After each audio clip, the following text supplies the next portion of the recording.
Hello guys, கிளைமேட்டுக்கு ஏற்ற மாதிரி நல்ல ஒரு நாட்டி ஸ்டைல் சிக்கன் கிரேவி செய்யலாமா? நீங்கள் அதை பார்த்தீங்களா? பார்த்துருந்தா என்னன்னு கமெண்ட் பண்ணுங்க.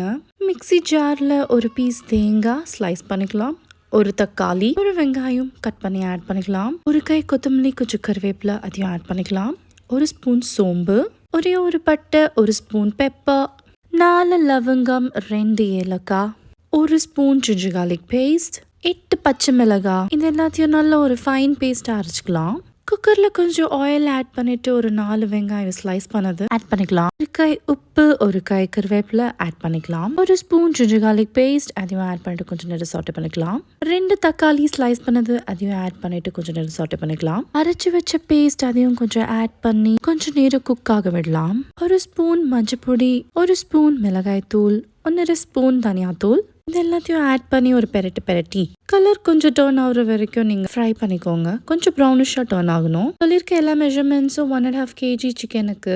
கர்நாடகா ஸ்டைல் டிஷ்ன்றதால இதில் கொஞ்சம் தண்ணி அதிகமாகவே ஆட் பண்ணணும். இந்த கிரேவியை நாங்கள் சிக்கன் சாருன்னு சொல்லுவோம். ஆனால் இது ஓவர் கிரேவியாகவும் இருக்காது, ஓவர் தண்ணியாகவும் இருக்காது. மோஸ்ட்லி ராகி பாலுக்கு தான் இதை செய்வாங்க.